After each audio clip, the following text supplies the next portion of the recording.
Hello hello दोस्तों and welcome back. Okay, my name is Ritesh. एक अच्छा सा चैनल का नाम सजेस्ट कर देना, ठीक ना। मैं नाम चेंज करने वाला हूँ चैनल का, ठीक ना। तो इस लेक्चर हम लोग ये लेक्चर नंबर 2 हो जाएगा। लेक्चर नंबर 2 हो जाएगा। चैप्टर वाइज हम लोग लेक्चर चेंज करते जाएंगे, ठीक ना। ये चैप्टर नंबर 1 का लेक्चर नंबर 2 है। पिछले लेक्चर में हम लोगों ने देखा कि संख्या क्या होती है, संख्या के प्रकार देखा एंड परिमेय संख्या किसे कहते हैं। इस लेक्चर में हम लोग देखने वाले हैं अपरिमेय संख्या, ठीक ना। मेरे को उसी लेक्चर में कवर कर देना चाहिए था अपरिमेय और परिमेय दोनों को, लेकिन कोई बात नहीं, इस लेक्चर में हम लोग इसको कवर कर देते हैं, ठीक ना। अपरिमेय संख्या किसे कहते हैं। तो नंबर सर वैसे ही रहने देते हैं, संख्या के प्रकार को भी वैसे ही रहने देते हैं। परिमेय संख्या, ठीक है। तो परिमेय संख्या में क्या करेंगे, इसको हम लोग दूसरा नंबर अपरिमेय संख्या अपरिमेय संख्या बना देंगे इसको। और ये इधर का जो भी लिखा हुआ है ना उसको सबको मिटा देंगे, ठीक ना, क्योंकि हम लोग इधर का जो भी लिखा हुआ है वो सब मिटा देते हैं, क्योंकि अपरिमेय संख्या का डेफिनेशन जो है वो अलग है, बिल्कुल ही अलग है इससे, ठीक ना। आई थिंक आप लोग जो लेक्चर नंबर 1 है उसको अच्छे से रिवीजन कर लिए होंगे। छोटे छोटे लेक्चर बनाने का मेरा मतलब ये है ना कि बच्चा जल्दी जल्दी लेक्चर कंप्लीट करेगा तो उसको खुशी मिलेगी। लेक्चर ज़्यादा होंगे बट कोई बात नहीं, खुशी मिलेगी। तो जल्दी जल्दी लेक्चर कंप्लीट हो गया, ठीक ना। पिछला लेक्चर में मैं ये बताना भूल गया था कि परिमेय संख्या को इंग्लिश में क्या बोलते हैं। तो यहाँ पर आप लोग लिख लीजिएगा रेशनल नंबर, रेशनल नंबर, ठीक ना, रेशनल नंबर। और अपरिमेय संख्या को इंग्लिश में क्या बोलते हैं, तो वो बोलते हैं ई रेशनल नंबर, ई रेशनल नंबर, ठीक ना, ई रेशनल नंबर, ई रेशनल नंबर, ई रेशनल नंबर बोला जाता है इंग्लिश में, ठीक ना। इससे ये होगा ना कि जब आप लोग बिहार बोर्ड के बाद कहीं और पढ़ोगे या कोई और बोर्ड से हो, ठीक ना, कि आप हिंदी मीडियम से मैथ पढ़ रहे हो और कहीं और इंग्लिश मीडियम से इंटर में गए और इंग्लिश मीडियम में पढ़ना पड़ गया, तो वहाँ पर भाई कौन बताएगा। हाँ, वहाँ पर आपको पूछा जाएगा कि इरेशनल नंबर आप पढ़े हो, तो आप लोग बोलोगे नहीं, हम लोग क्या जानते हैं, हम लोग तो अपरिमेय संख्या पढ़ के आए। नहीं, उसी को इंग्लिश में इरेशनल नंबर भी बोला जाता है। तो ये भी याद रखना है, ठीक ना। ये बहुत काम करता है आगे, ठीक ना। अभी भले याद मत करो, ठीक ना, लेकिन आगे बहुत ही ज़्यादा काम करता है, ठीक ना, बहुत ज़्यादा काम करता है। चलो, तो देखो अपरिमेय संख्या किसे कहते हैं। वैसा संख्या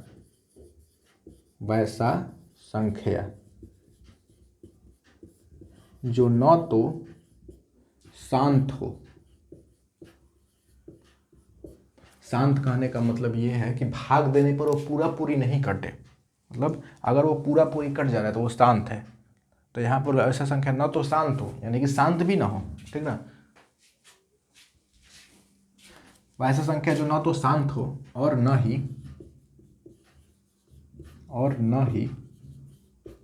अशांत हो, अशांत हो, मतलब शांत भी ना हो और अशांत भी ना हो, तो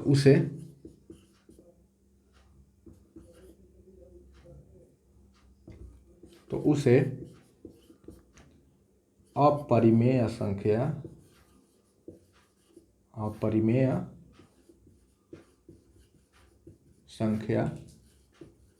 कहते हैं। वैसा संख्या ना तो शांत हो और ना ही अशांत हो, उसे अपरिमेय संख्या कहते हैं, ठीक ना। चलो देखो एग्जाम्पल में देखो, एग्जाम्पल में हो जाएगा √2, √3, √4 नहीं होगा क्योंकि वो रूट से बाहर निकल जाता है, ठीक ना। और एग्जाम्पल में लूँ तो एक होता है पाई, ठीक ना। पाई भी अपरिमेय संख्या होता है, ध्यान रखना, ऑब्जेक्टिव में पूछा जाता है, ठीक ना, कि पाई क्या होता है। तो एक अपरिमेय संख्या होती है। पाई का मान होता है 22/7। कोई बोलेगा कि भैया इसका मान तो पाई/7 होता है, सर इसका मान तो पाई 22/7 होता है। नहीं बच्चे, पाई 22/7 तो होता है, लेकिन वो माना गया है, मतलब अप्रोक्सीमेट है, लगभग वैल्यू है, ठीक ना, रियल में नहीं है वो। लेकिन पाई का मान क्या माना जाता है इसको, 22/7। एक बात कोई पूछेगा कि पाई को ऐसा क्यों सिंबल, कहाँ से सिंबल आया, तो ये एक यूनानी सिंबल है, ठीक है ना, यूनान का भाषा का, यूनानी लैंग्वेज का सिंबल है पाई, ठीक है ना। वहाँ से हम लोगों ने इसको पिक किया है, जो मैथमेटिशियन थे उन्होंने पिक किया है, ठीक ना। कौन मैथमेटिशियन थे आने वाले चैप्टर्स में मैं बात करूँगा, ठीक ना। तो पाई का वैल्यू कितना होता है, 22/7 भी होता है और 3.14 भी होता है, कोई लोग बोलेगा। तो ये तो परिमेय संख्या होना चाहिए कि नीचे जीरो भी नहीं है, और 22/7 तो एक परिमेय संख्या होना चाहिए, नहीं, यही तो एक्सेप्शन है, मतलब एक्सेप्शन है, यानी कि अपवाद है कि पाई जो होता है वो होता है अपरिमेय संख्या, ठीक ना। इसके बहुत सारे कारण हैं, मैं आगे बताऊंगा, ठीक ना। ये अप्रोक्सीमेट वैल्यू है, लगभग वैल्यू है, लगभग मान है, लगभग मान, यानी कि अप्रोक्सीमेट वैल्यू है, मान है, अप्रोक्सीमेट, अप्रोक्सीमेट वैल्यू ऑफ पाई, ठीक ना। पाई, आई इसके बाद शायद होता है पाई में, ठीक ना, ऐसे ही लिख देते हैं पाई। चलो ये तो हो गया क्लियर। एक और डेफिनेशन है मेरे पास, ठीक ना, एक और डेफिनेशन है इसका कि अपरिमेय संख्या किसे कहते हैं।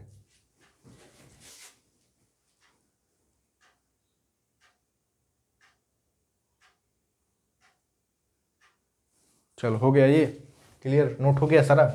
मैं मिटाऊँ इसको, तभी तो मैं लिखूंगा ना दूसरा डेफिनेशन। एक बार वीडियो को पॉज करिए और इसको लिख लीजिए आप लोग, ठीक ना, लिख लीजिए।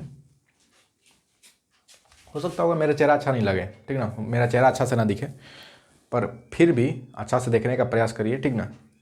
चेहरा से मतलब मत रखिए, बोर्ड पे जो लिखा हुआ है उससे, क्योंकि मैंने जो फोकस पॉइंट है ना कैमरा का, फोकस पॉइंट मैंने उसको ऑफ कर दिया है, जिससे कि ये जो भी है ना वो हिलता डुलता नहीं दिखेगा, ठीक है। लेंस प्रॉपरली एक जगह सेट हो गया है, कैमरा का जो लेंस है वो सेट हो गया है प्रॉपरली। तो चेहरा से मत जाइए, यहाँ देखिए ध्यान पर, ठीक ना।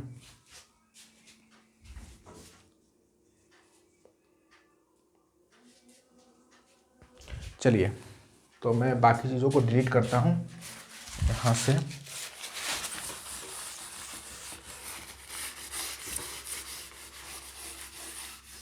और भी एग्जाम्पल्स है, मैं वो भी बता देता हूँ, ठीक ना। जैसे में एक हो जाएगा 0.010001, ठीक ना, इसी तरह से करके है, फिर 3 0, फिर 1, फिर 4 0, फिर 1, डॉट डॉट डॉट ऐसे करके चलता जाएगा। ये भी अपरिमेय संख्या ही होता है, क्योंकि ये शांत है और नहीं अशांत है, ठीक ना।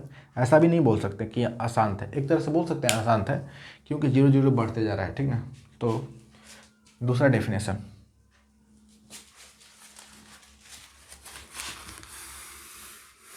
चलो आगे देखो, यहाँ पे लिखेंगे जिस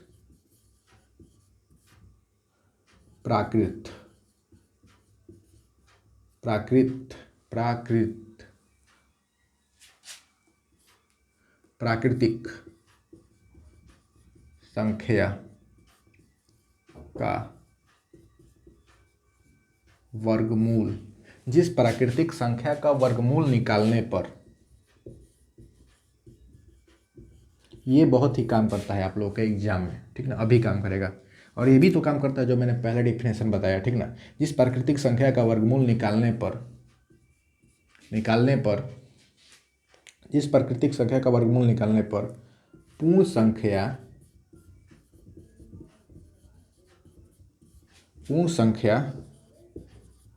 नहीं प्राप्त होता है,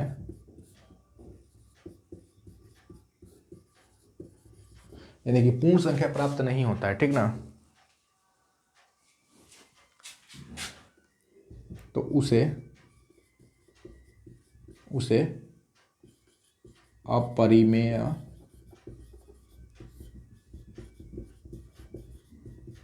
संख्या कहते हैं। जिस प्राकृतिक संख्या का वर्गमूल निकालने पर पूर्ण संख्या नहीं प्राप्त होता है, उसे अपरिमेय संख्या कहते हैं, ठीक ना, उसे अपरिमेय संख्या कहते हैं। तो यहाँ पर देखो 0.011 ये भी अपरिमेय संख्या है, और इसका एग्जाम्पल होगा वो हो जाएगा जैसे √2। तो √2 का हम लोग जैसे वर्गमूल निकालेंगे ना, तो ये क्या आएगा, आप पूर्ण संख्या नहीं आएगा। जैसे मैं 1.2 ऐसे 2 3 करके ऐसे कुछ आएगा, ठीक है, कुछ लगभग में वैल्यू आएगा। तो ये पूर्ण संख्या नहीं है। दशमलव वाला जो संख्या होता है वो पूर्ण संख्या नहीं होता है। पूर्ण संख्या होता है 2 3 ऐसे करके ऐसे कुछ करते होता है, ठीक ना। तो जिसका वर्गमूल सिंपल से जानो कि मतलब सिंपल नहीं निकलता है, दशमलव में आता है, तो वो क्या होता है, वो परिमेय संख्या नहीं होता है, वो अपरिमेय संख्या होता है। इसका भी परीक्षा में बहुत बार पूछा गया है, ठीक ना। आप लोग देखे भी होंगे पेपर आप लोग देखे होंगे तो उसमें बहुत बार पूछता है कि अपरिमेय संख्या क्या होता है। तो मैंने टोटल 2 डेफिनेशन आप लोग को बता दिए, 2 डेफिनेशन बहुत काम करेगा, ठीक ना। एक पहला कि जो ना तो शांत हो ना ही अशांत हो, यानी कि पूरा पूरा ना कटे। तो 22/7 जो है ना ही शांत है, यानी कि शांत भी नहीं है क्योंकि ये पूरा पूरा नहीं करता है, और अशांत भी नहीं है, ठीक है, अशांत ही बोल सकते हैं इसको। ये चलता ही जाता है, चलता ही जाता है, चलता ही जाता है, ठीक ना, चलता ही जाता है। तो ये इसको बोलते हैं अपरिमेय संख्या, ठीक ना। ओके, धन्यवाद। आपको आई थिंक ये वीडियो समझ में आया होगा। ये लेक्चर नंबर 2 था, वास्तविक संख्या का लेक्चर नंबर 2 है। ओके, क्लास 10th का मैथमेटिक्स। ओके, आई थिंक आप लोगों को अपरिमेय संख्या समझ में आ गया होगा। आप लोग पूरा नोट कर लो अच्छे से। ओके, चलो धन्यवाद। अब हम लोग क्या करते हैं, लेक्चर को यहीं पे ख़त्म करते हैं। आई थिंक आप लोगों को समझ में आया होगा, और आपको अगर अच्छा लगा तो प्लीज़ कमेंट करके कोई भी सवाल पूछना होगा पूछो। बस मैं यहीं बोलूँगा इतना ही, कि आप लोग को जो भी सवाल पूछना होगा, कुछ भी बारे में पूछना होगा, तो आप लोग कमेंट करके प्लीज़ पूछिए, मैं उसका रिप्लाई दूंगा। ओके।